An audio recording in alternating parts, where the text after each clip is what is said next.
سەبارەت بەو بایکۆتی کاڵای تورکی پێویستە ئێمە وەکو کوردێک کە ئەو داگیرکاریی تورکیا بۆ سەر هێنێ بە کوردستان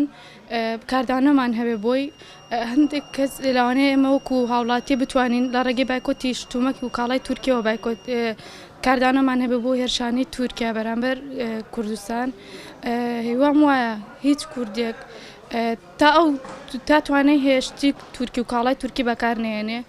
بەدیلی ئەوە زۆرە شتی تر با بەکاربێنێ هیچ سین ئێران وڵاتانی کە بەڵام شتی تورکی بەکارنێنێ چونکە ئەو شانی ئێمە دەیکردن دەبێت بە پارە بۆ ئەوان و ئەوانش دەکەنە چەک و بەرامبەر ئێمە بەکاری دێننەوە. هاوڵاتیانیش وەڵایی تاڕادەیەک باشە جاری وایە دێن گەر تورکی بێ نایکڕێیان پرسیار دەکات ئەوەش جێگەی خۆشبەختیە کە کورد لێرەدا هەمویان یەک دەنگن هەمویان یەک کاڵوێستن بە تاکیدی بە دڵنیاییەوە ئەگەر کەلوپەلی تورکی بەکارنێنی ئەو کاتە کارگەکان لە کوردستان و بەرهەمی ناوخۆی لە کوردستان زیاتر بەرەو پێشەوە دەچێت و هەلی کاریش زیاتر دەبێت بۆ گەنجان. طبعی پێش هەموو شتێک ئەو هێرشانە محکوم دەکەین کە دەکرێنە سەر ڕۆژاوای کوردستان ئەو هێرشانەی کە دەوڵەتی تورکیا دەکاتە سەر کوردانی ڕۆژاوا دەبێ ئێمە لێرە هەڵوێز وەرگرین لە بەرامبەر ئەوەدا بۆیە بتوانین ئەوەی کە لە دەستمان بێ کەمترین شتێک کە بیکەین بایکۆتکردنی کاڵای تورکیا. ئێمە وەکو دوکاندارێک لێرە دەبینن ڕۆژانە کە خەڵک دێتە ئێرە زۆر دەپرسن کە ئایا ئەو کاڵایی کە دەیکڕن تورکیە یان ئەگە تورکی بێ بەشێکی زۆر کەمیان دەیکڕن ئەوانیش ئینشەڵا لە داهاتوودا ئەوانیش هەر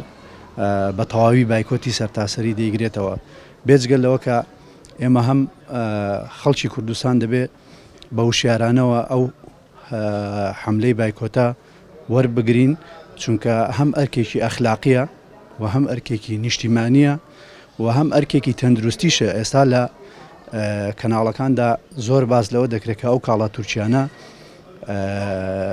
دەبن بە سەبەبی بڵاوبوونەوەی نەخۆشی بە تایبەت لە مادە خۆراکیەکاندا کە وەکو ئەوی کە باز دەکرێت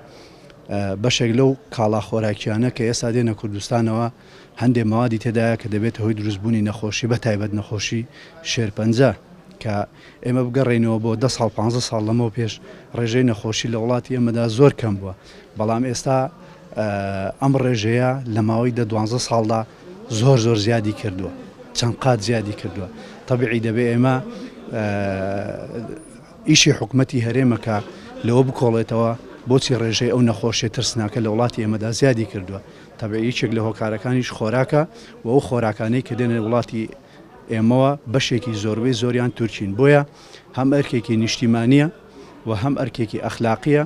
و هەم ئەرکێکە کە بۆ تەندروستی خۆشمان بیپارێزین و نەهێڵین هیچ کە ئەو پارێ لە وڵاتی ئێمە بڕوا بە وڵاتی تورکیا و بدرێ بە چەک و میلەتەکەی خۆمانی پێ قەتڵ و عام بکرێت. ئەگەر پەرتەوازە بین دوژمن زۆر بە ئاسانی پێمان دەوێرێ بەڵام ئەگەر ئێمە یەکگرتوو بین تەبیعی دوژمن ناتوانێت ئەوەندە بە ئاسانی بگات بە ئێمە. بۆیە داوا لە هەموو